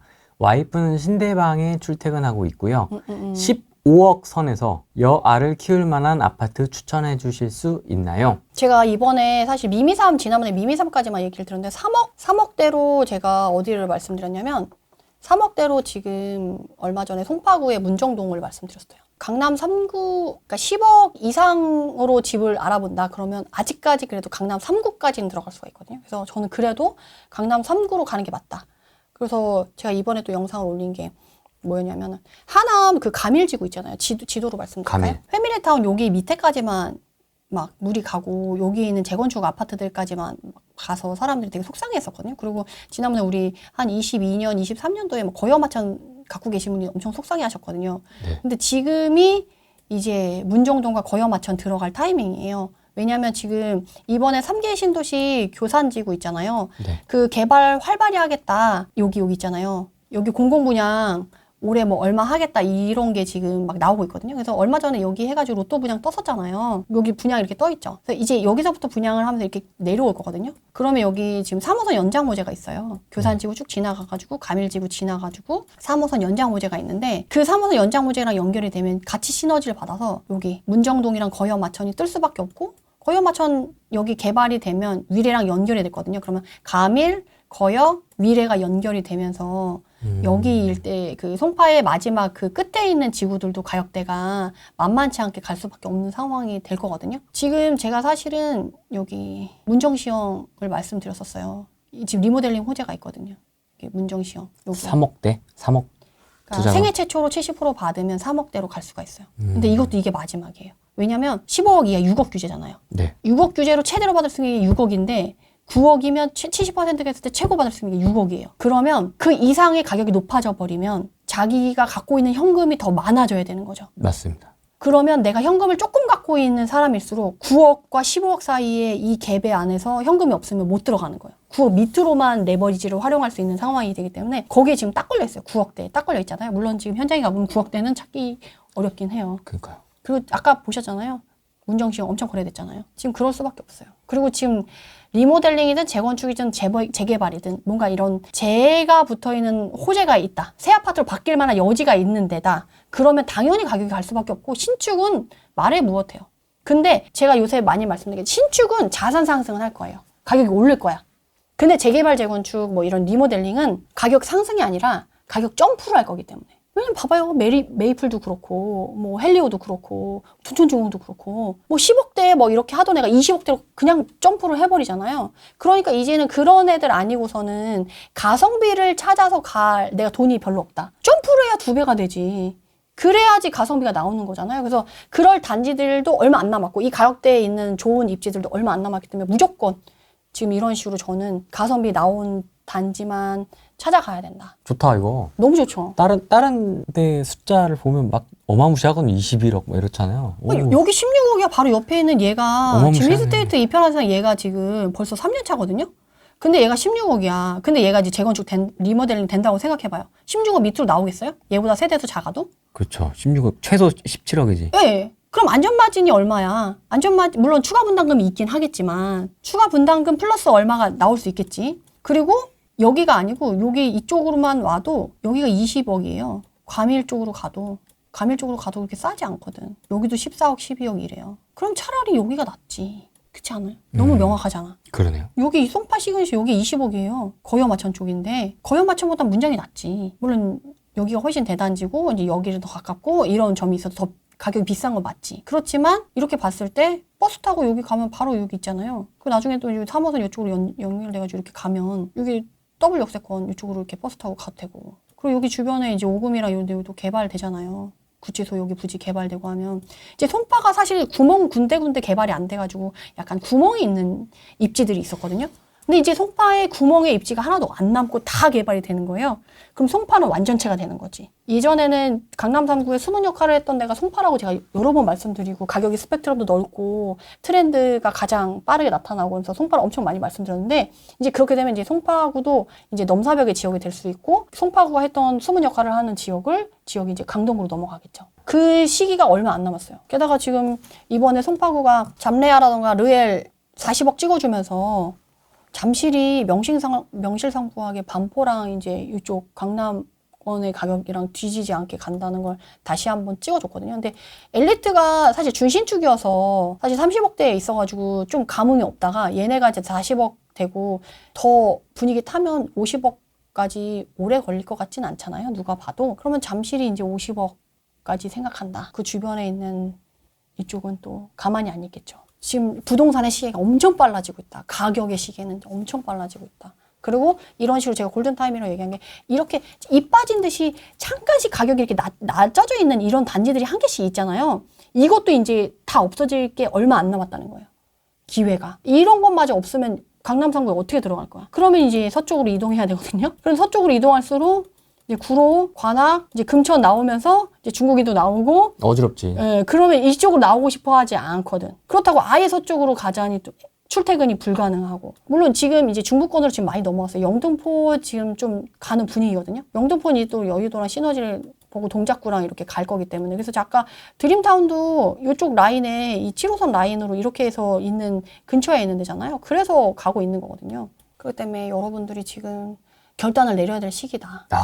장난 아니다. 50대 후반이라 대출은 힘들 것 같고 수원에 5억대 아파트 있고 2억 현금이 있습니다. 지금은 해외에 있어서 수원에 거주할 이유가 없습니다. 어디로 집을 옮기는 게 좋을까요? 7, 8억. 그럼 자식들이 한국에 사시나? 그러면 실거주 않고 자식들한테 뭐 빌려주는 형식으로 해가지고 네.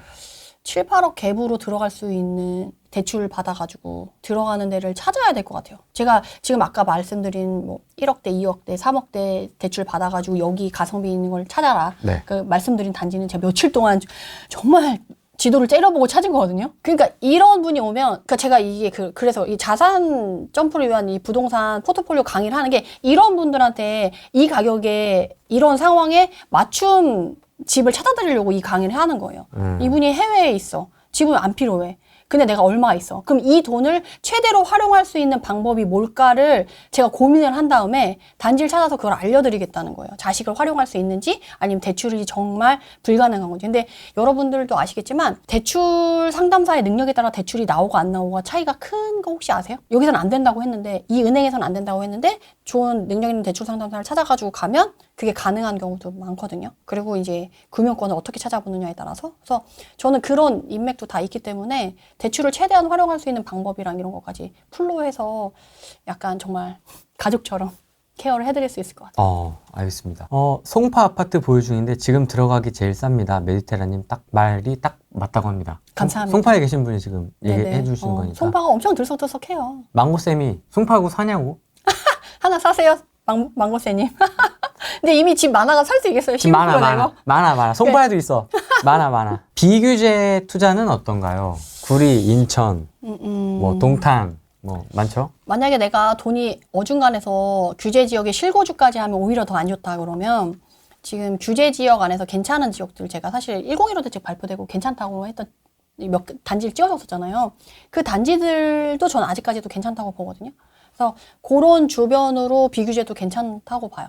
근데 제가 봤을 때 구리보다는 근데 규제라서 못 들어간다고 하면 사실 구리랑 하남이랑 가격대가 좀 비슷하신 분들이 많이 고민하시거든요. 근데 실거주 할 거다 그러면 하남이 훨씬 낫고 실거주를 못 한다 그러면 어쩔 수 없이 구리를 가야 되고 이런 식이에요. 구리는 아무래도 지역적인 범위가 대단지나 이런 지구가 없잖아요. 하남은 미사지구가 있고 그래서 하남이 훨씬 좀 강세긴 하다. 그거는 말씀드리고 싶어요. 지역적으로. 평택 거주 중입니다. 실거주는 여기서 전세 살고 3억대로 미미삼 가고 싶은데 대출을 많이 해야 할까요? 미미삼은 갭으로 못 들어가야 실거주 해야 되는데 네. 아니면 경매로 가셔야 돼요. 그래서 제가 이것도 만약에 이런 상황이면 경매로 실거주 마련하는 방법을 알려드려요. 내가 경매를 시작했잖아. 그래서 실거주는 따로 하고 그냥 이런 식이면 경매로 그냥 미미삼 단지 나오면 그냥 그거 경매 들어가라고 방법이랑 다 알려드리려고 해요. 12억 넘는 1주택자는 거래세가 너무 커서 네네. 갈아탈 엄두가 나지 않습니다. 앞으로 어떻게 해야 할까요?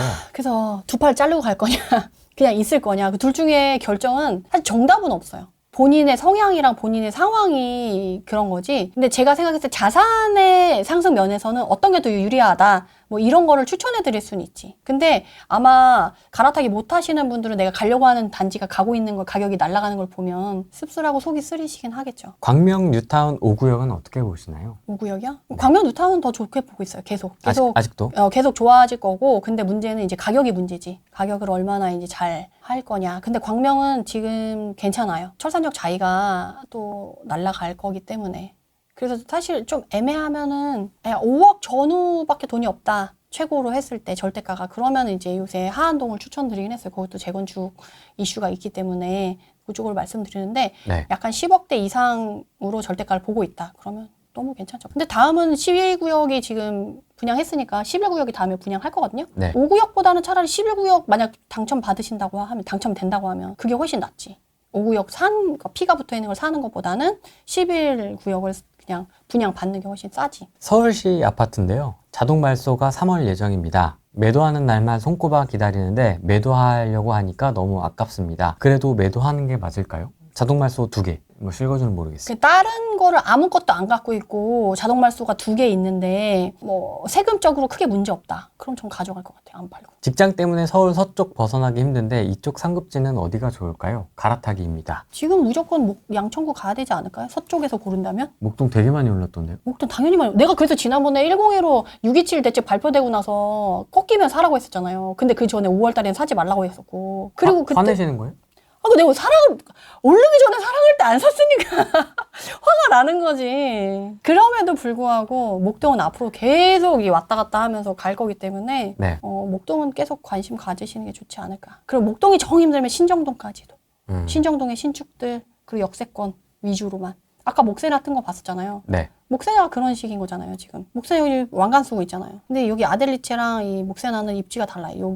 여기가 다 언덕이거든요. 여기 구역이랑 여기랑 생활권이 아예 분리돼 있다고 보시면. 그래서 가격 차이가 이렇게 많이 나는군요. 네. 똑같은 면적인데. 여기서 여기를 넘어가는 건 다른 동네를 넘어가는 느낌이라고 생각하시면 돼요. 이거 넘어가는데 5억. 그렇지. 이 사람들은 신정 내거리역을 이렇게 바로 이용하잖아요. 여기 목세나 사람들은 요 앞으로 나가요. 요쪽으로 가거나 요쪽으로 나가서 여기서 버스를 타고 요렇게 신정 내거리역을 이용해요. 이렇게 가서 이렇게 가진 않아요. 그러니까 다른 동네인 거지. 그래서 이게 생활권이 어떻게 생활 동선이 연결되어 있느냐에 따라서 이 아파트의 입지가 달라지는 거고 이 가격 차이가 나는 거예요. 근데 뭐 여기서 여기 5억 차이 되게 아깝다고 생각하죠. 여기 목동 힐스테이트 여기는 여기서도 또 5억이에요. 이거 건너가는데 또 5억이네요? 네, 5억이야. 근데 문제는 얘보다 얘가 더 구축이에요. 얘는 11년 차죠. 얘는 6년 차야. 얘는 거의 신축급이잖아요. 6년 차면. 근데 신축보다 구축이 지금 4억이 더 비싼 거잖아요. 입지 차이가 큰 거지. 여기는 학군이랑 학원가가 틀려져요. 여기랑. 그래서 그래. 근데 내가 이제 학부모냐 아니냐 가성비를 따지냐 아니냐에 따라서 2단지가 더 괜찮을 수도 있고 2단지가 괜찮을 수도 있고 사람마다. 그러니까 그거를 좀 여러분들이 상황 판단을 하셔야 돼요. 이번 상승장 언제까지 오를까요? 그건 정해져 있지는 않지만 지금 서울의 공급 물량이 부족한 시즌 동안은 계속 갈 것 같습니다. 그래서 어떻게 해야 된다? 미리 사야 된다. 미리 사야 된다. 지금 사야 된다. 지금 사야 된다. 뒤로 갈수록 너무 암울해진다. 뒤로 가도 절대 대출 규제 풀어주지 않을 거고요. 세금 더 무거워질 거고요. 사기 더 어려워질 거예요. 매크로 환경 훨씬 안 좋아질 거고 경기도 더 안 좋아질 거예요. 오늘이 제일 사기 좋은 환경이다. 이렇게 생각하시는 게 좋을 것 같아요. 뭐 오늘이 제일 싸다 이건 아니지만 오늘이 제일 사기 좋은 환경인 건 맞다. 그건 확실하게 말씀드릴 수 있을 것 같아요. 알겠습니다. 오늘은 여기까지 하겠습니다. 고맙습니다. 감사합니다.